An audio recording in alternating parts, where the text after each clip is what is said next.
Section B Core. Question B-1. The image on the right shows a package for Doritos tortilla chips. It is based on a regular hexagonal prism which has been shaped as shown. Figure B-1 shows the incomplete diametric projection using the axonometric axis method of the package. The plan and elevation are shown in their required positions. A. Draw the axonometric axes X, Y and Z and the isosceles triangle ABC. Draw the plan and elevation orientated as shown. Draw the axonometric projection of the portion of the package as given. Complete the remainder of the package in the axonometric projection. And the scale is 1:1. Now the important thing here is to look at the question very, very carefully. There is a significant amount of information, and even if you were to set up what is clearly shown in front of you, you are going to get a significant number of the marks, and it is printed on the examination paper. So it pays to take a very, very long and careful look at all the lines that are presented to you on the examination paper and set it up as accurately as you can.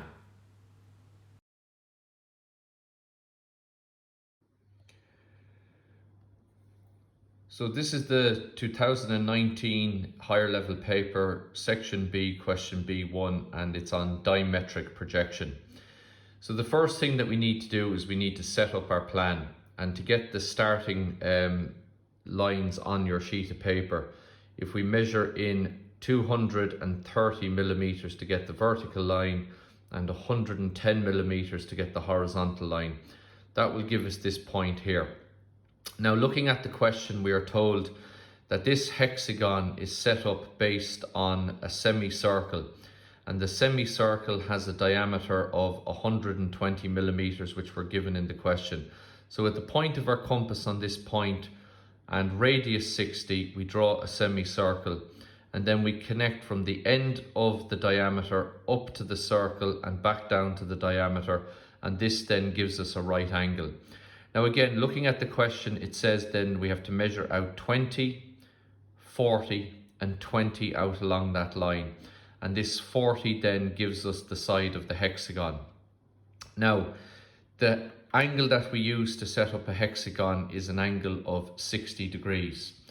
So in order to get these sides here, line up your 45-degree set square with the side of the hexagon here, and then using the 60-degree set square, draw this side. Flip the set square over and draw the side in this direction. And then we bring in these sides here to complete the hexagon. To get the internal hexagon, each one of those sides is 40, and this internal hexagon goes to the midpoint of each line.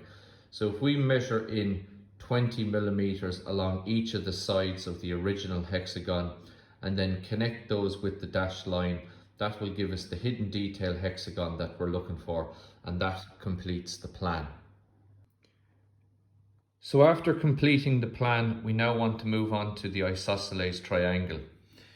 So to get where all the axes meet, the vertical axis, this line running down here at an angle of 115 and this line running down here at an angle of 115, from the top of the semicircle, if we measure up 80 to the point where the three axes meet. So once we measure up 80, we put the center of our protractor on that line. And coming around from this vertical line, starting there at 0, we mark an angle of 115 degrees. And once we do that, then we draw this line going down here, which is that axis that is running off there to the right hand side. Now to get the base of our triangle here, we can see that, and this is given in the question, that if we extend up the end of the semicircle here, and if we extend up the end of the semicircle there, that will give us those 2 points on that line.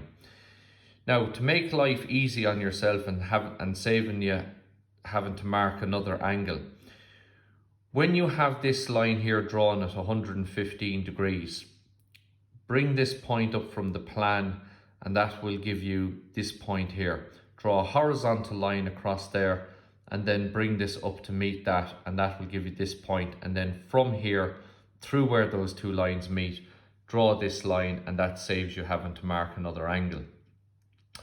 Now, if we look at this line and we continue that on up there, this is ultimately going to give us the point on the semicircle, which will give us this 90-degree angle. But how to get that? So we have this projection line going up here. And if you look back at the question, you will see that they have the symbol for a 90-degree angle there. That this line, this edge of the triangle, cuts across this at an angle of 90 degrees. So from that point and at 90 degrees to this projection line, we draw up this line until it intersects the vertical line to give us that side of the triangle, and then we join it back to here. Now, in relation to the semicircle, if we bring the top of the triangle out in this direction, and if we bring this point out in this direction, and those are parallel to that line, so that the angle that we're projecting off here at is the same that this line is going off at and this line is going off.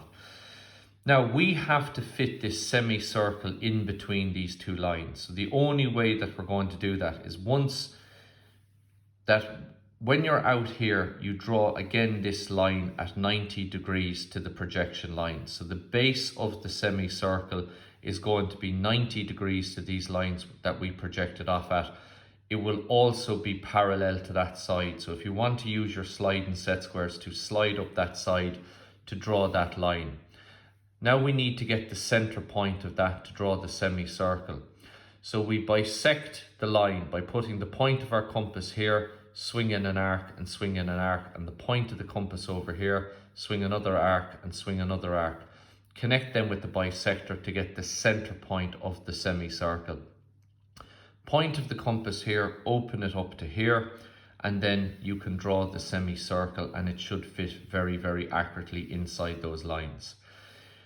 Now, extending this line up here gives us the point on the semicircle that we're looking for, and if we join from this point to this point and back to here, that gives us the right angle, because any line that we draw from a diameter up to the circumference of the circle and back to the same diameter will give us a 90-degree angle.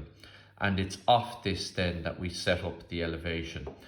So there's quite a bit in that. Just be careful that you're getting the right points. So again, starting in plan from this point here, measure up 80 millimeters, but again, extend that line. Using your protractor and lining it up with this line here, mark an angle of 115 degrees going down in that direction. From the plan, bring up the end diameter of the semicircle to locate this point here. Draw a horizontal line across and then bring this point up here from the plan to locate that point. Draw a line from that point through the center where the axes meet and extend it out. Then draw a line from here at 90 degrees to that projection line to get the edge of the triangle, and that will locate the top. Bring those lines out there parallel to this line that we've already drawn. Draw this line parallel to the side of the triangle, bisect it, draw the semicircle, and then draw in the lines to give you the 90-degree angle. And the point you're drawing it to is where this axis intersects the semicircle at that point. And once we've set up the semicircle here and we've got our right angle, we now want to complete the elevation. So again, looking back at the question, we're told to come down from this point 20 and from this point up 20 to get the base and the top of the object. Now, because this is the hexagon, and going back to the question, we were told then that if we measured out there 20 millimeters and 40 for the length aside, and 20 here. And again, that would be taken from the plan here because we're looking in this direction. So we see that distance there, which is 20, 40 and 20. So we mark those distances up here, 20, 40 and 20, and that then completes the perimeter of the elevation. Now, if you clearly look, this area here looks very complicated, but if you look at the elevation that's given in the question, you can see that all of these lines are straight lines. So if we connect that corner down to here, back up to this point and back down to that corner, and then this line from here up to here and back down to there with straight lines, and then a heavy line across the middle here, that completes the elevation.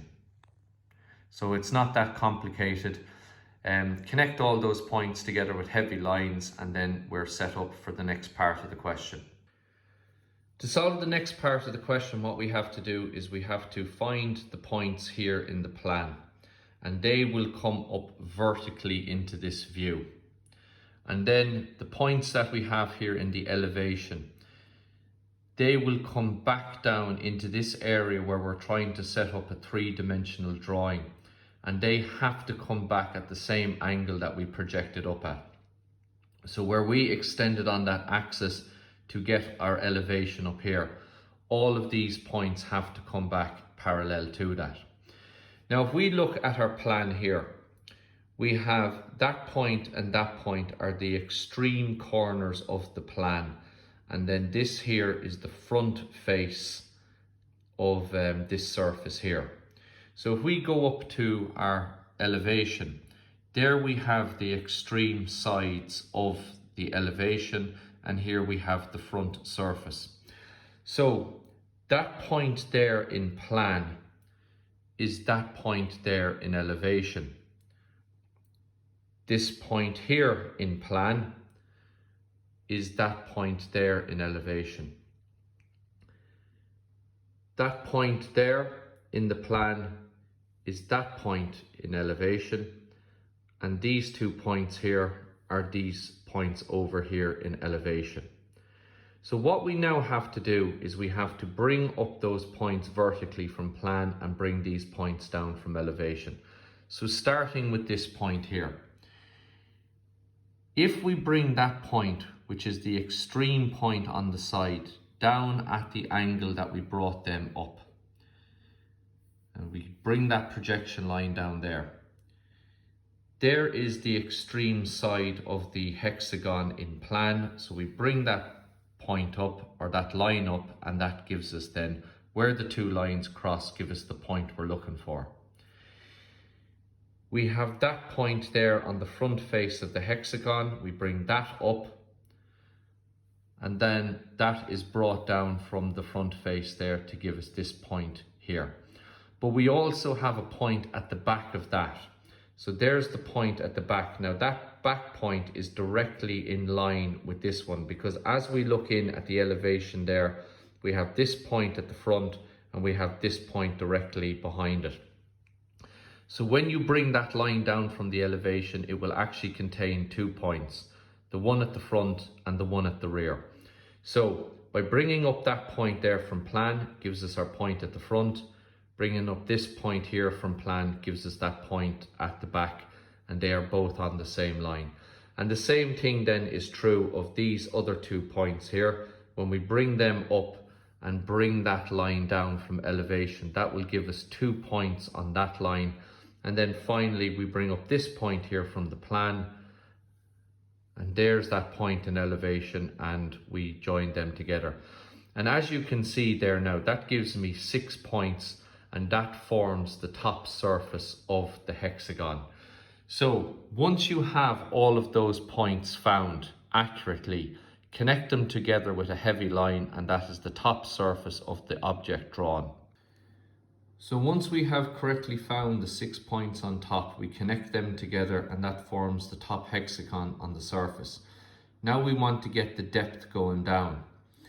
Now, if we look over here, there's the top surface, and here I've brought this corner, which is represented by the extreme edge. So I brought that corner from here down to this location, and that gives me that distance from the top to the bottom.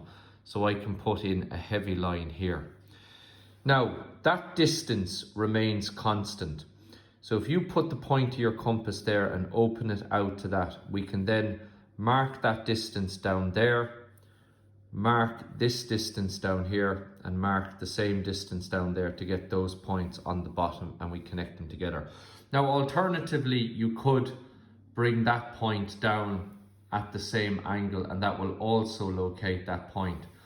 And we could also bring this point down to get that point there, in the same way that we brought that line down and that gave us this point here. But it puts a lot of additional lines onto the drawing, and it can make things a little bit confusing. So if you just bring down one line to get the correct depth, and then use that distance on your compass to mark it down from the other points, it's a better way, and it just cuts out an awful lot of lines on the drawing to make things a little bit easier to follow. So once we have all of those points in on the bottom, we connect those together to form the surface. Now the bottom is done exactly the same way. Now we're not going to draw this detail going back over here because we're probably not going to be able to see it. But here we have the front face of the hexagon, we have the side, and we have the back going there. So what we have is we have the front face, we have this side, and we have this side, which we can see. So we bring up those from plan, as we did before, and where you have those points in elevation, that point, and that point, we bring this down, that will give us this point here. When we bring this one down, it'll give us the point at the back and the point at the front. And when we bring this one down, it will give us that point there. And in the same way that we worked before, that distance is going to be constant. So again, because the base is the same as the top, once you have those points found on the bottom surface, using your compass, mark the same distance down to get the depth of the base. And now once we have that done, we can concentrate on the middle section here.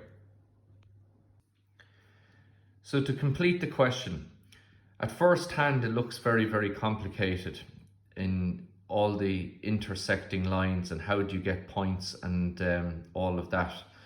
But it is actually quite simple.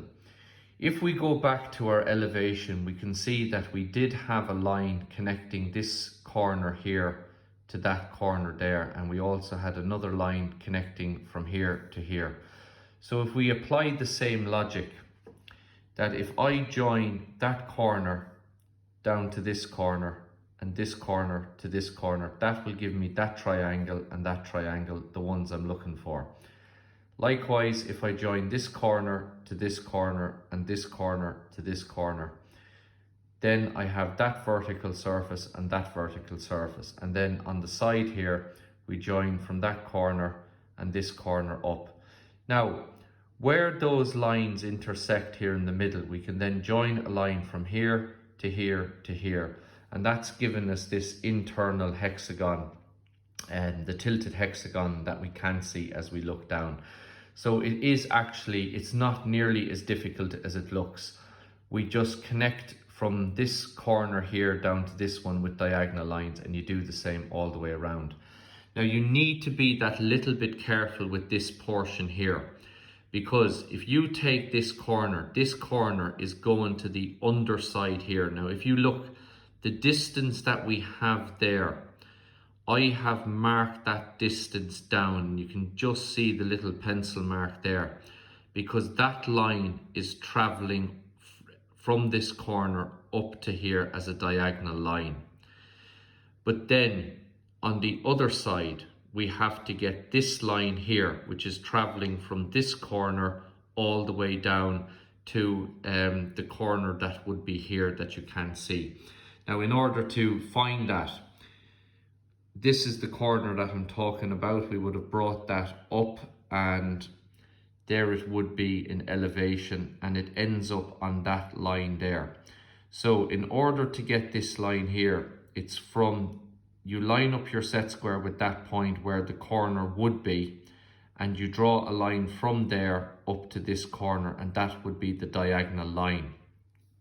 So you have to imagine that this base, you're looking for the corner here that you can't see, which is represented by this one here.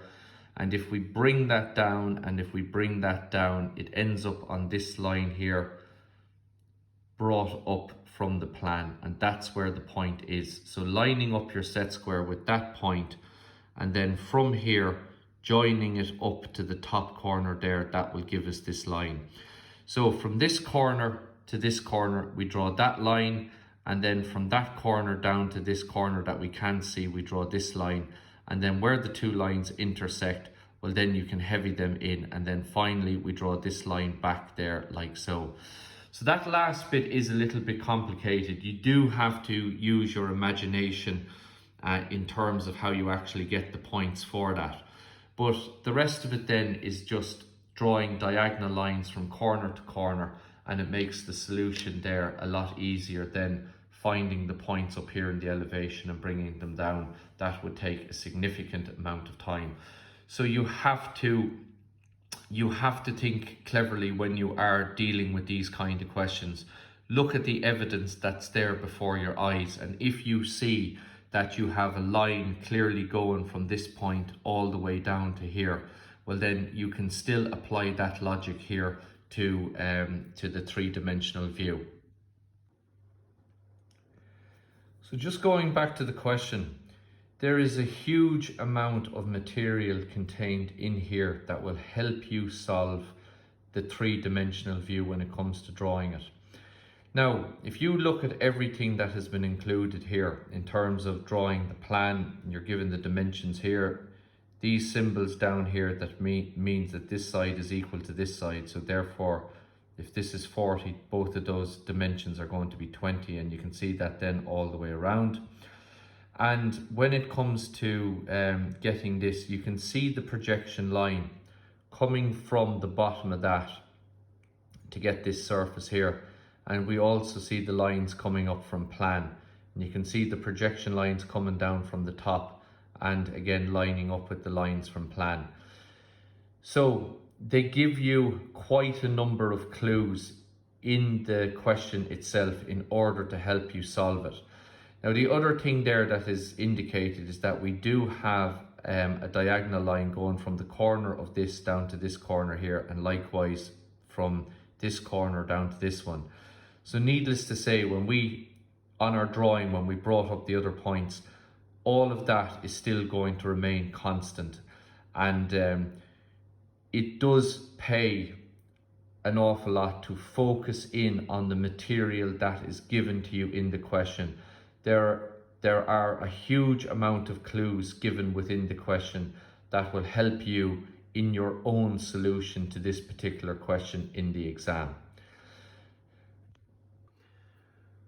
So from that, looking at the completed drawing, this was the area here that was given to us in the question, and we have that set up and all of the diagonal lines put in place. But when we get the other surfaces, then the same principle holds true, that if we connect this corner to this one and this corner to this one, and then likewise over here connecting the corners together, and even with this one as well, but you have to bear in mind that you can see two of the corners that these lines are going to.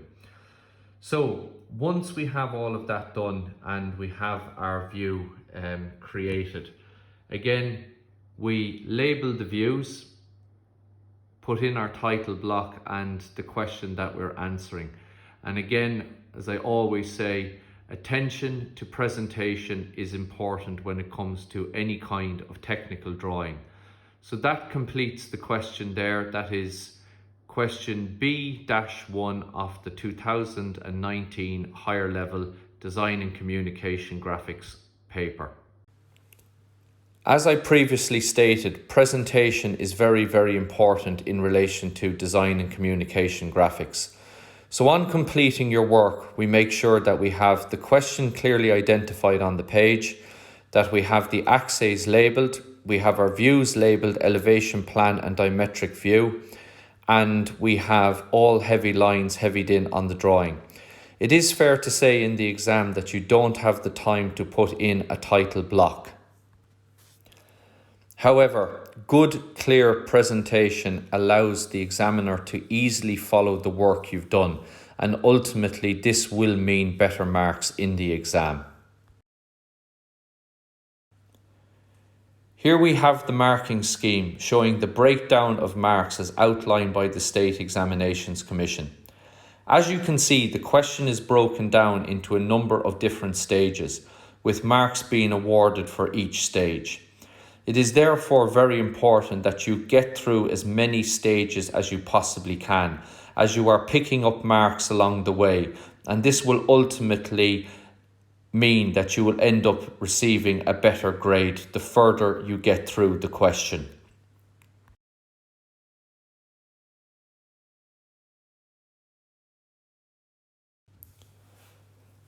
Finally, we have the solution as outlined by the State Examinations Commission.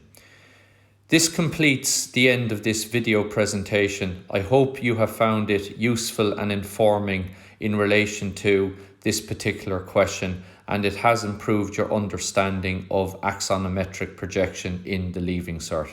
Thank you for your attention.